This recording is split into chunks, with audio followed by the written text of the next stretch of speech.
G'day, this is Peter Gabauer. I'm part of the Mental Life team. This is a personal message. I just wanted to send out to all the guys that have attended Mental Life events before and attended Max weekends. You'll know who I am, and more than likely I'll know who you are.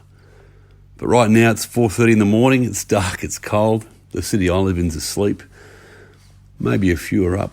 Some working through the night, keeping a watchful eye of the coppers, the ambos and fireys, keeping an eye on the place, protecting and saving what's of value, eh? Well, frankly, I can't sleep. I'm perplexed.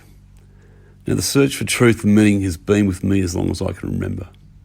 I found solace in my faith, and as a Catholic in the sacraments, it's been healing for me in a place of hope and joy.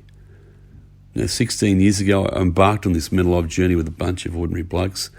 We ran a retreat in Brisbane, and there was a great hunger for men to gather, to hear real stories of God's action in people's lives, making the gospel as real today as it was when Jesus was out fishing with the apostles. The thing was, it was transforming.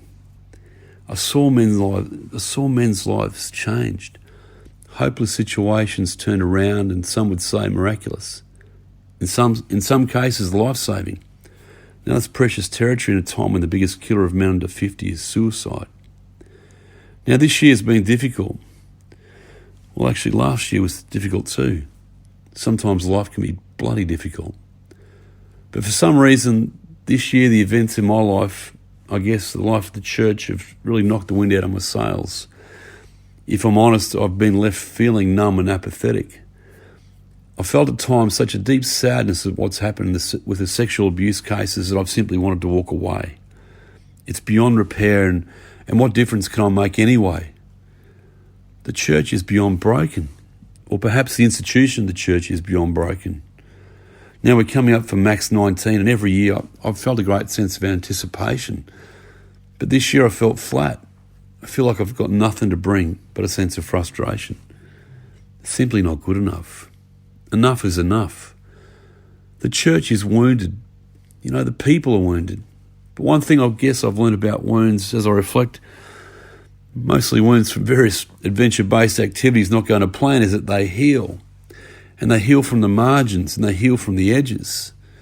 I've got quite a few wounds in my body from crashing bikes and stuff, and I suppose that's a hard way to learn.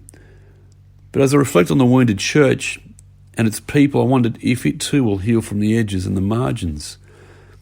Jesus always seemed to be at the margins, the rough edges with the broken, standing in the breach with the weak and the vulnerable. And yes, I'm angry and I'm pissed off. But you only get angry and pissed off about the things that you care about.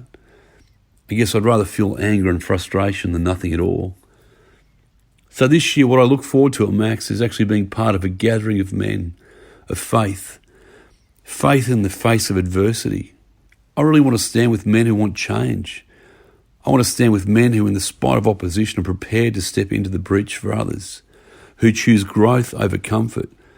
I want to stand with men who come together to be strengthened and unified. I want to stand with men in expectation of what the Holy Spirit might do, because simply, this is what I need. I need to be with other men of faith. And that's why I'm coming to Max 19 this year. I think we're at a tipping point in the life of the church. I invite you to come and stand in the breach with me at Max 19. Peter Gabauer signing off. I'll see you soon.